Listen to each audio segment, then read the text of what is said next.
આકાશવાણી ભુજ પ્રસ્તુત છે અખબારોની હેડલાઇન્સનો કાર્યક્રમ હેવર હેવર।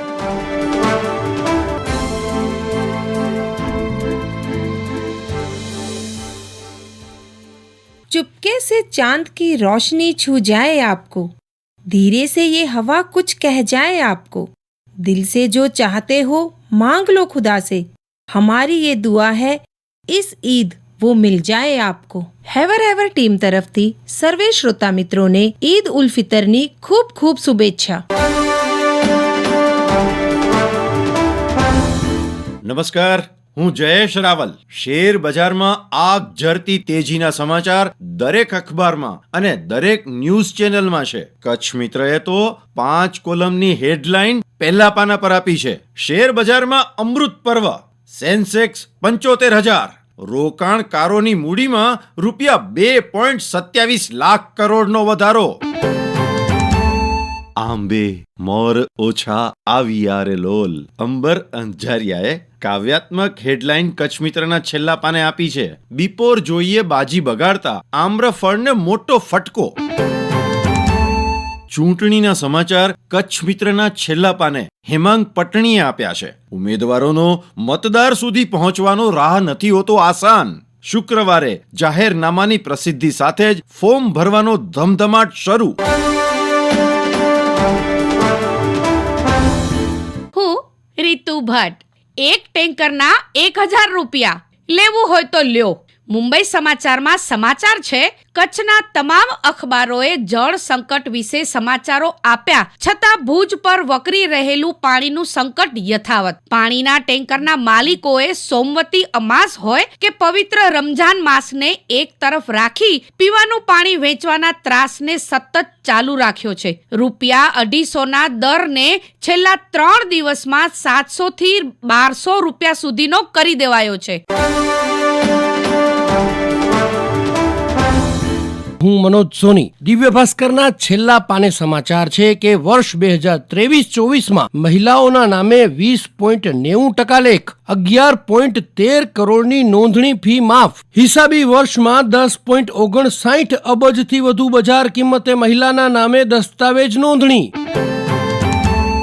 ગાંધીધામ ભાસ્કરમાં સમાચાર છે કે જેકો ચવંદો ઝૂલેલાલ તેજા થીંધા બેડા પાર, ચેટીચંદની ઉમંગ ઉત્સાહભેર ઉજવણી, શહેર ઝગમગ્યું। ઝૂલેલાલ મંદિરોમાં હજારો લોકોએ મહાપ્રસાદનો લાભ લીધો। શોભાયાત્રામાં સેંકડો લોકો ઝૂમી ઉઠ્યા। આ ઉપરાંત દરિયાલાલની આરાધના, રવાડી અને ડાયરાનું આયોજન। લોહાણા સમાજે ઈષ્ટદેવ દરિયાલાલનું પૂજન અર્ચન કર્યું। કચ્છ ભાસ્કરમાં સમાચાર છે કે અબડાસાના કનકપરમાં રાયડાની ખરીદી માટે ધીમી કામગીરીથી કિસાનો પરેશાન। ટેકાના ભાવે ખરીદી કેન્દ્ર શરૂ કરાયું પણ ખેડૂતોને માલ વેચાણ માટે કરવી પડે છે લાંબી પ્રતીક્ષા। 1,000 થી વધુ કિસાનોએ રજીસ્ટ્રેશન કરાવ્યું પણ વારો 4-5 નો જ આવે। હું રચના ઉપાધ્યાય। સંદેશના છેલ્લા પાને સમાચાર છે, ધોરણ 10-12ની પરીક્ષાની 81,45,000 ઉત્તરવયનું મૂલ્યાંકન પૂર્ણ। બોર્ડ પરીક્ષાઓનું પરિણામ વહેલું આવશે। ગત વર્ષની સરખામણીએ મૂલ્યાંકન 11 દિવસ વહેલું પત્યું। ડેટા એન્ટ્રી પણ છેલ્લા ચરણમાં। સંદેશના છેલ્લા પાને જ અન્ય એક સમાચારમાં નવરાત્રી દરમિયાન 1 લાખ કરતા વધુ આષાઢુ મઢમાં મા સમક્ષ શીશ નમાવશે।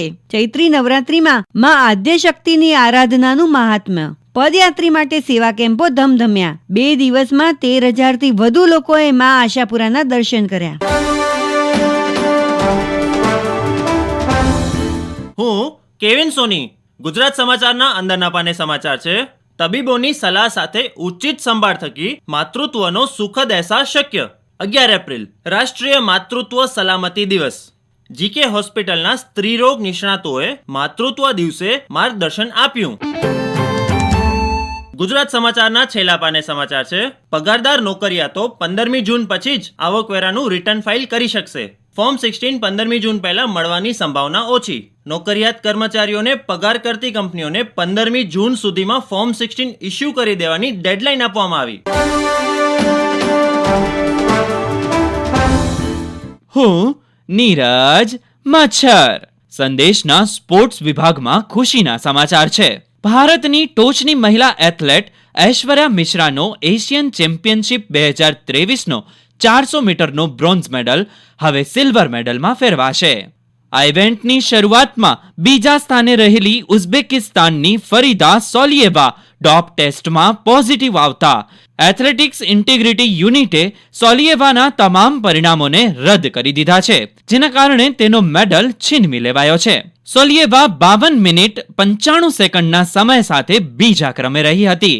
ઐશ્વર્યાએ 53 મિનિટ 7 સેકન્ડના સમય સાથે ત્રીજું સ્થાન હાંસલ કર્યું હતું. શ્રીલંકાની નાદિઝા રમાનાયકે 52 મિનિટ 61 સેકન્ડના સમય સાથે ગોલ્ડ જીત્યો હતો.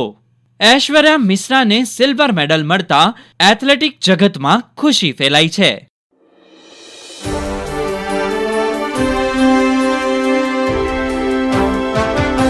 અખબારોની હેડલાઇન્સનો કાર્યક્રમ હેવર હેવર.